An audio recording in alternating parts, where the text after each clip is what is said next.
How long do you think you could go without using social media? There's no denying it's become a huge part of our lives, some more than others, but some people are now claiming it's actually bad for our health. The Royal Society for Public Health is calling for people to take part in a digital detox for the whole of September. We'll be talking to them in a moment, as well as someone who says social media is a force for good. First, let's see what some of you had to say.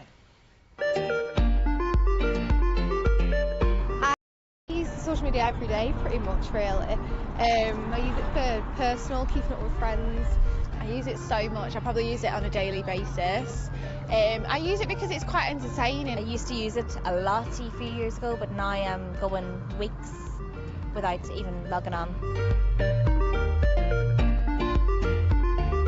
My favourite apps would be like Twitter and Instagram. I'm mad on Twitter. Well, I use Facebook. That's the social media I use. Yeah, I use Facebook. I use Snapchat the most.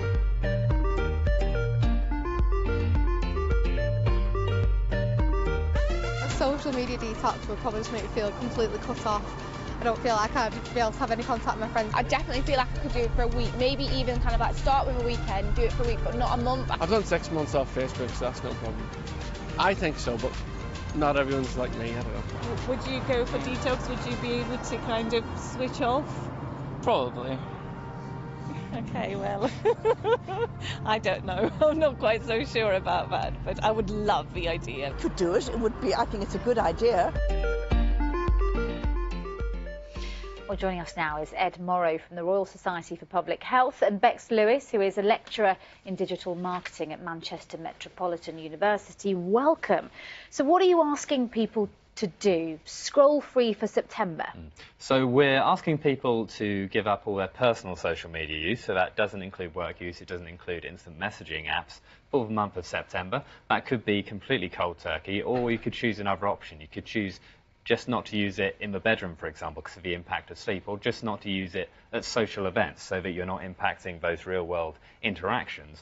But whichever way you choose to do it, we think this could be quite beneficial for mental well-being for a lot of people. Why? Well, at the moment, we've been looking at this issue for a couple of years, and talking to young people, we see people who are sort of attached to their social media feeds a lot of time, consuming a lot of stuff which is a very curated, kind of idealized vision of reality, kind of these perfect bodies, perfect holidays, people feeling very insecure, and their kind of self-esteem is sort of suffering as a result of internalizing all of this. So we want people to be able to separate away from that, sort of take a break, reflect, and think, okay, what are the useful elements of social media for me, and what are the bits which are making me feel bad? Very easy to make assumptions about who we're talking about here. One Twitter message we got this morning from Cynthia, who says proud, 71 years old. Cynthia, I love social media. It's become my social life these days. I use it 24/7. Bring it on. Yeah. I mean, you know, there are people for whom, if anything, you know, more usage. You know, people maybe are lonely, and again, I don't want to make assumptions about, you know, people being lonely when they're elderly, but you know, there has a part of It's a form of community. My mum loves WhatsApp. She calls it WhatsApp.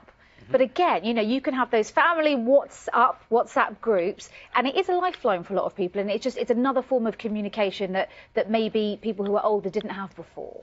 And I think it's one of the, I spend a lot of training with people who say, I don't do technology. I'm like, it's not really about technology, it's a communications channel, and it's about how you use it. If you focus on the social rather than the media of the social media word, then that works really well. And it is really easy to assume that it's just young people, they know how to do it. I think it's really good being able to reflect on what you're doing. I'd probably experiment a little bit more with smaller steps. Rather go for the whole detox. Can I just ask you a practical question, Bex? You're a lecturer, right?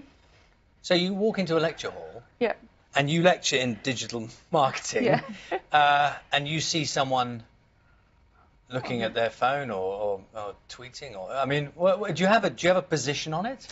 Yeah, we tend to have a conversation right at the beginning of the year with students about when's a good time to have it on. So we might do some exercises with them, which we're encouraging them to look things up or to share something, or they might experiment. We've done exercises on Twitter where they're talking to someone on the other side of the room and just learning how to use it in a professional way.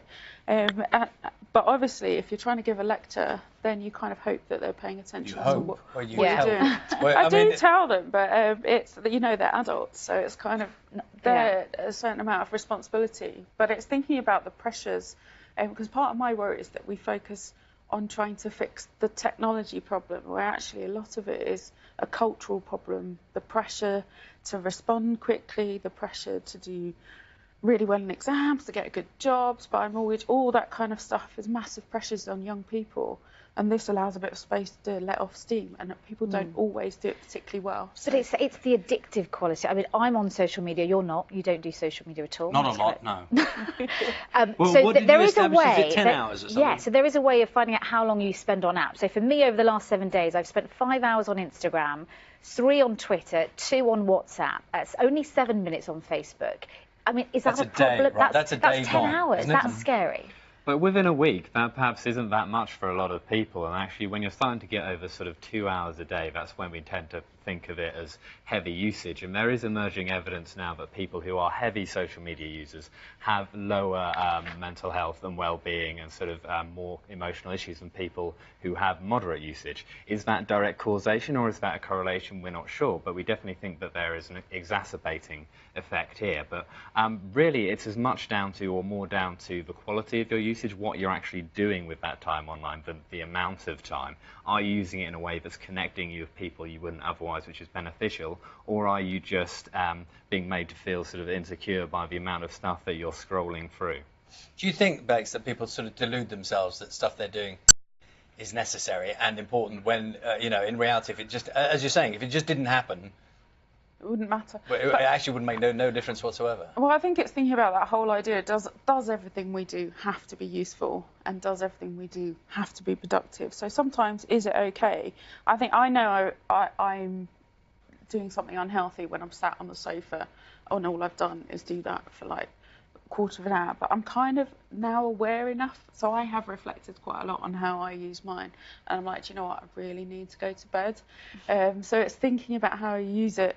And I've just found it really, really beneficial. You know, I've finished cancer treatment 2.5 months ago, and being able to connect with people who've gone through the same treatment. You're like, I've got this weird symptom. Is this normal? When someone else goes, is that normal? And you go, oh, I'm going to stop worrying about it. Well, you see, that sounds such a healthy, if you don't mind me using the pun, I mean, it's such a healthy way to use social media. Very interesting chat.